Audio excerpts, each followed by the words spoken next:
अस्सलाम वालेकुम dear students, कैसे हैं? उम्मीद है हेल्प आउट हो रही होगी, आपको फ़ायदा भी हो रहा होगा हमारे इस मेथड से जो कि हम आपके लिए लेके आए।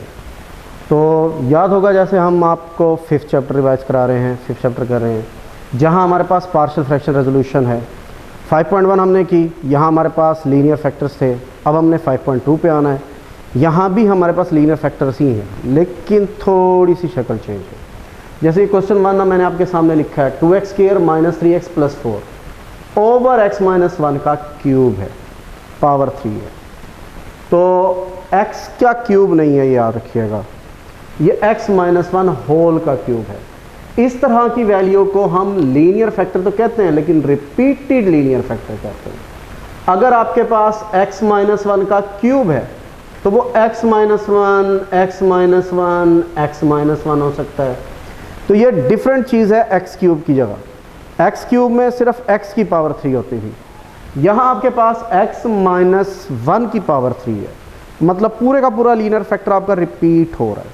पावर 2 होगी तो 2 टाइम्स रिपीट होगा, पावर 3 होगी तो 3 टाइम्स रिपीट होगा। यहाँ इस एक्सरसाइज में मैक्सिमम आपके पास पावर 3 तक ही है, वरना पावर 4 हो तो 4 टाइम्स भी रिपीट होता है। तो ये बेसिकली पावर है, उसका एक्सपोनेंट है जो आपको बताएगा कितने टाइम्स उसने रिपीट होना। तो हम क्वेश्चन की तरफ वापस आते हैं।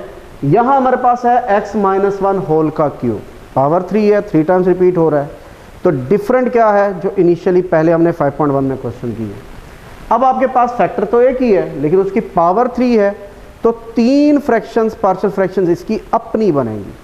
मतलब x - 1 का क्यूब है तो इसे एक बार x - 1 लिखा जाएगा, एक फ्रैक्शन में x - 1 स्क्वायर लिखा जाएगा, और एक फ्रैक्शन में x - 1 का क्यूब लिखेंगे। मतलब हम पावर को स्प्लिट करके लिखेंगे। ऐसा नहीं हो रहा जैसे मैंने ऊपर लिखा है कि x - 1 क्यूब है तो x - 1 x - 1 x - 1 वैल्यू 3 बार है।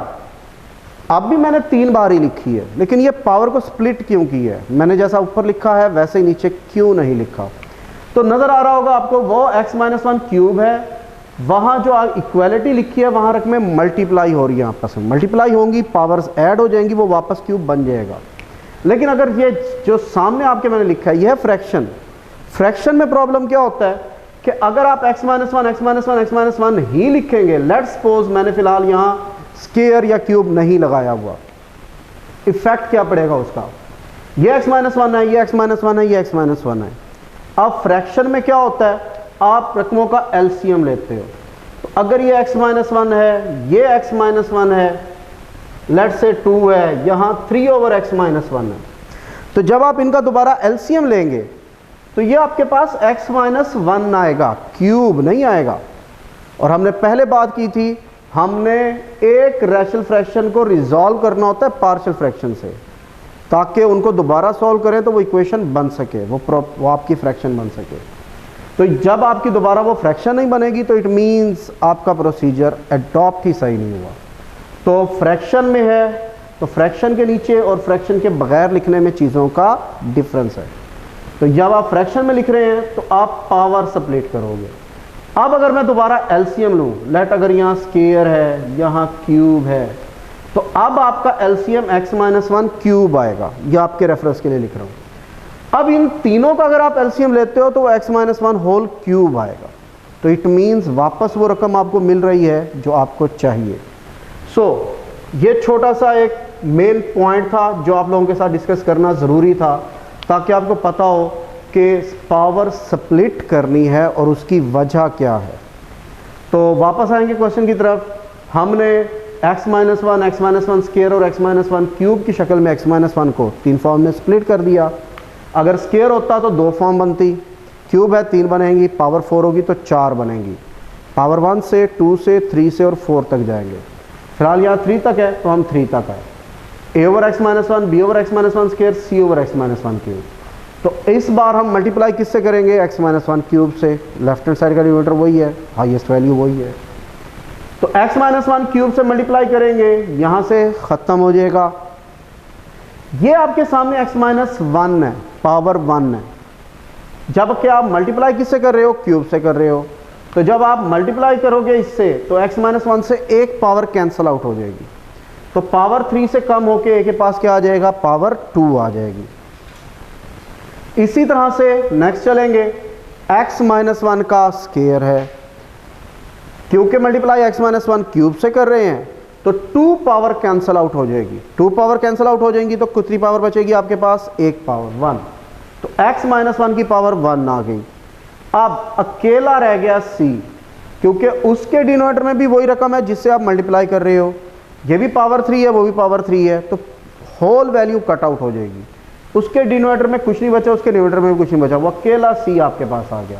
तो ये x माइनस 1 स्केयर हो गया, ये x माइनस 1 हो गया और c अकेला रह गया। हम वही काम जो पहले से करते आ रहे हैं, हम अपने उसी प्रोसीजर पे आएंगे। हमारे पास फैक्टर इस बार अकेला x माइनस 1 ही है, आगे भी x माइनस 1 है, नेक्स्ट भी x माइनस 1 है, तो फैक्टर आपके पास फिलहाल एक ही है। जो एक फैक्टर है उसे तो मैं यूटिलाइज करूंगा। मैं अपनी रूटीन पे आऊंगा, x माइनस 1 0 बराबर लिखेंगे तो x की वैल्यू 1 आएगी। ये 1 वैल्यू हम उसी इक्वेशन 2 में पुट करते रहेंगे जैसे अभी तक हम करते हैं। x स्क्वायर x की जगह 1, 3x था x की जगह 1 और 4, तो ये आपके पास रह जाएगा 2, ये बनेगा -3 और ये बनेगा प्लस का 4। राइट हैंड साइड पर सिर्फ c है। अब आप यहाँ कहेंगे जी डिनोमिनेटर आपने a का लिया, वैल्यू लिख रहे हैं c की, तो ये डिनोमिनेटर उन पिछली डिनोमिनेटर के डिफरेंस की वैल्यू से डिफरेंस है जो हमने पहले डिस्कस करते रहे। अगर आप ये कहते हैं जी डिनोमिनेटर a का है तो a आना चाहिए था, तो मैं आपके सामने क्वेश्चन को हाईलाइट कर रहा हूँ। यहाँ a के डिनोमिनेटर में भी x माइनस 1 है, b के डिनोमिनेटर में भी x माइनस 1 है, c के डिनोमिनेटर में भी x माइनस 1 है। इट मीन्स तीनों का डिनोमिनेटर सेम है, पावर डिफरेंट है। तो यहाँ ये स्पेसिफाइड नहीं है कि जी ये सिर्फ a का ही डिनोमिनेटर है, ये तीनों का है।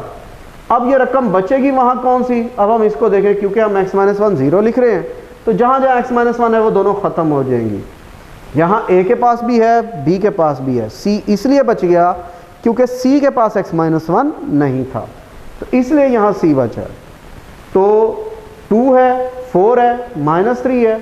अब ये प्लस का 2 है, ये प्लस का 4 है, ये माइनस का 3 है। आप स्टेप बाय स्टेप उन्हें सॉल्व करना चाहे आपकी मर्जी है। मैं थोड़ा क्विक पे आता हूँ।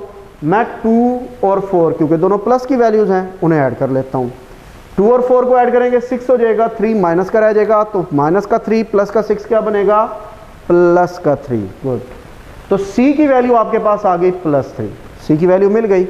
अब मेरा मेथड थोड़ा सा चेंज हो गया पहले वाले से। अब आपके पास नई चीज़ आ रही है। क्या, पहले आप 0 बराबर रिप्लेस करके x की वैल्यूज ले रहे थे, 1 थी, 2 थी, 3 थी, उसे रिप्लेस कर रहे थे। अब मैं फैक्टर्स के लिहाज से शॉर्ट हैंड हो गया। शॉर्ट हैंड मीन्स अब मेरे पास फैक्टर्स नहीं बचे। मैंने वेरिएबल लिए थे a, b और c, मेरे पास 3 वेरिएबल ही हैं, लेकिन फैक्टर अगेन रिपीट करूं तो मेरे पास एक ही था, x माइनस 1 का स्क्वायर, x माइनस 1 का क्यूब। पावर उसकी बढ़ रही है लेकिन फैक्टर x माइनस 1 ही है, और फैक्टर मेरे पास नहीं है। मैं x माइनस 1 0 बराबर पुट भी करूंगा तो वैल्यू यही मिलेगी और दोबारा जवाब c का ही आएगा और यही आएगा। ये वैल्यूज चेंज नहीं होंगी। तो जब वैल्यूज चेंज नहीं होंगी तो मुझे तो b और c a की वैल्यू चाहिए, तो उसके लिए मेथड थोड़ा डिफरेंट यूज़ करते हैं। डिफरेंट मेथड क्या है कि जब आपके पास फैक्टर्स नहीं रहते तो आप इसी इक्वेशन 2 को जिससे आपने फ्रैक्शन ख़त्म की थी उसे सिंप्लीफाई करते हैं। सिंप्लीफाई करने का मतलब, ये जो x माइनस 1 का स्क्वायर है इसका स्क्वायर ओपन करोगे। a माइनस बी का स्क्वायर कैसे ओपन होता है भला, याद होगा आपको, तो a minus b square is equal to a square minus 2ab plus b square. Got it? तो वही काम हम यहां कर रहे हैं। x माइनस 1 का स्क्वायर ओपन करोगे, x का स्क्वायर माइनस 2x क्योंकि minus 2ab plus b square 1 का स्क्वायर प्लस b, और आगे मल्टीप्लाई हो रहा था x माइनस 1। अब क्योंकि इसकी पावर नहीं है तो मैंने b को डायरेक्टली मल्टीप्लाई कर दिया, तो ये आपके पास आ गया bx माइनस b और plus c as it is. तो ये x माइनस 1 का स्क्वायर ओपन किया था, x square minus 2x plus 1, b multiply हो गया, c एज इट इज आ गया, तो ये ax स्क्वायर माइनस 2x और 1 ये a से मल्टीप्लाई हो जाएंगे, ax स्क्वायर आ जाएगा, माइनस 2ax आ जाएगा, प्लस का a आ जाएगा। इधर bx माइनस b है और ये प्लस का c है। तो जो सिंप्लीफाई करने वाली चीज़ें थी उन्होंने सिंप्लीफाई कर दी। अब आपको यहाँ इस इक्वेशन में कुछ चीज़ें नज़र आ रही होंगी, क्या कि लेफ्ट हैंड साइड पर आपके पास एक्स स्क्वायर एक्स और वो कांस्टेंट वर्क में है ही हैं, राइट हैंड साइड पर भी उसी तरह की चीज़ें बनती नज़र आ रही हैं। एक्स स्क्वायर है उसके साथ ए है, एक्स है उसके साथ -2a है, प्लस का ए है कोई वेरिएबल नहीं है, प्लस का बी है एक्स है, माइनस का बी है, प्लस का सी है। तो मेरे पास एक्स स्क्वायर वाली, एक्स वाली और बगैर एक्स वाली रकमें आ रही हैं कुछ। तो मैं क्या करूंगा, इनके कोफिशिएंट्स को कंपेयर कर लूंगा। कोफिशिएंट्स किन्हें कहते हैं, याद होगा आपको, वेरिएबल के साथ जो कांस्टेंट आ रहा होता है उसे कोफिशिएंट कहते हैं। तो अगर आपके पास 3x स्क्वायर है तो यहाँ कोफिशिएंट आपके पास क्या होगा, 3 होगा। ओके हो गया। तो लेफ्ट हैंड साइड पर 2x square minus 3x plus 4 है, एक्स स्क्वायर का कोफिशिएंट 2 है, एक्स का कोफिशिएंट -3 है और ये कांस्टेंट 4 है। एक्स स्क्वायर है, एक्स है, पावर रिड्यूस हो रही है तो पावर 2 है, पावर 1 है, 4 के साथ आपको वेरिएबल नज़र नहीं आ रहा। इस तरह की रकमें जो कांस्टेंट पोलिनोमियल्स होते हैं उन्हें हम x रेज़ टू पावर 0 कहते हैं। आपको पता है जिसकी पावर 0 1 के इक्वल होता है, तो जहाँ वेरिएबल नहीं होता वहाँ वेरिएबल लिख सकते हैं और उसकी पावर 0 बना सकते हैं। तो मैंने उसी लिहाज से कोफिशिएंट्स को कंपेयर कर लिया। लेफ्ट हैंड साइड पर पहले एक्स स्क्वायर का कोफिशिएंट उठाया 2, ये मैंने लिख दिया।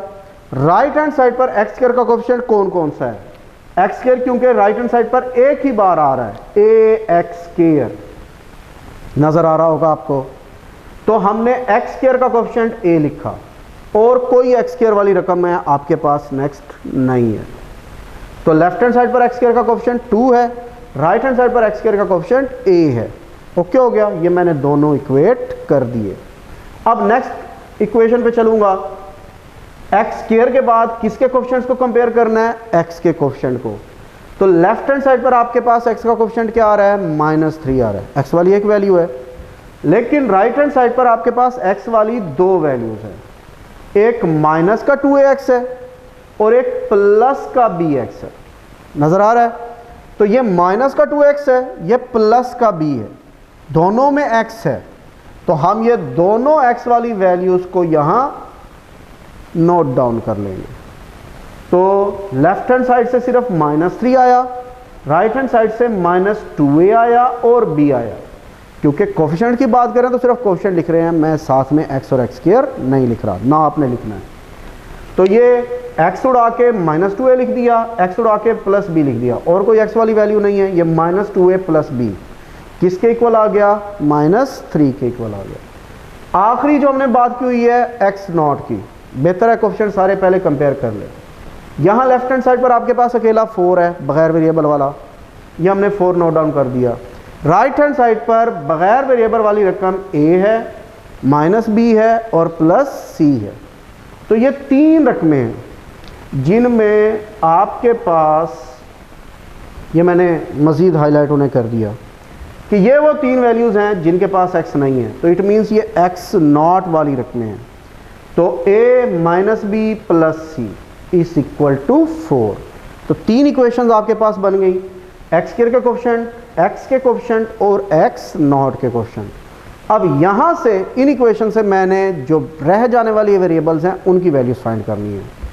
ऑलरेडी नज़र आ रहा होगा आपको कि a की वैल्यू अलग थलग आपको मिल चुकी है, मैंने उसे बॉक्स आउट कर दिया। अब मेरे पास a भी आ चुका, c हमने पहले फाइंड कर लिया, तो रह गया अकेला आपके पास b। तो b की वैल्यू फाइंड करने के लिए मेरे पास इक्वेशन 2 भी है, इक्वेशन 3 भी है, दोनों ऑप्शन है जो आपको बेहतर लगे। मैंने a की वैल्यू 2 को रिप्लेसिंग a = 2 इन इक्वेशन 2 इस सेकंड वाली में पुट की, क्योंकि a की वैल्यू आपके पास 2 आई थी, मैंने उसे इक्वेशन 2 में रिप्लेस कर दिया क्योंकि मुझे b की वैल्यू चाहिए। c आपके पास आ चुका, -3 ये आपके पास नज़र आ रहा होगा आपको, -3 लेफ्ट हैंड साइड का है, राइट हैंड साइड पर -2 और ये a की वैल्यू, a की वैल्यू क्या आई थी, 2 आई थी, वो 2 रिप्लेस कर दी, ये 2 × 2 माइनस का 4 हो जाना है। लेकिन क्योंकि लेफ्ट हैंड साइड पर है, जब इसे राइट हैंड साइड पर शिफ्ट करेंगे तो ये भला क्या बन जाएगा, +4 आ जाएगा।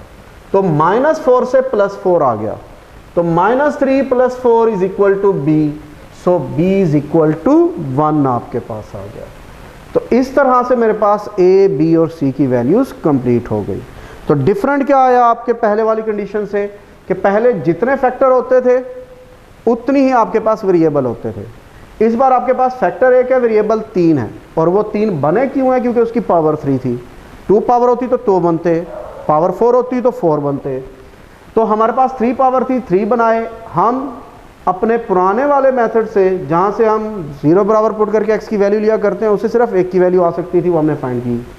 बाकियों की वैल्यूज़ के लिए आपको कोफिशिएंट्स कंपेयर करना पड़ेंगे। तो ये 2 मेथड्स हैं जो नॉर्मली चलते हैं। तो हमने पहले जो अपना नॉर्मल मेथड था उसे अप्लाई किया। जब हमारे पास फैक्टर्स ख़त्म हो गए तो फिर हम कोफिशिएंट्स कंपेयर वाले पे आ गए। बेहतर है आप जो भी क्वेश्चन करें, अगर आपके पास लीनियर वेरिएबल है तो पहले उसे यूटिलाइज करें, उससे वैल्यू फाइंड करें, बाद में इस कंपेयरिंग कोफिशिएंट पे आएँ। अगर आप पहले आएंगे तो हो सकता है चीज़ें आपके पास कॉम्प्लिकेटेड ज़्यादा हो जाए। तो यहाँ मेरे पास सी की वैल्यू थी, ए की वैल्यू मिल गई, मुझे सिर्फ बी की वैल्यू फाइंड करनी पड़ी कोफिशिएंट कंपेयर करने से, और वो ए बी सी की वैल्यूज़ ला के हमने दोबारा वही इक्वेशन 1 में पुट कर दिया।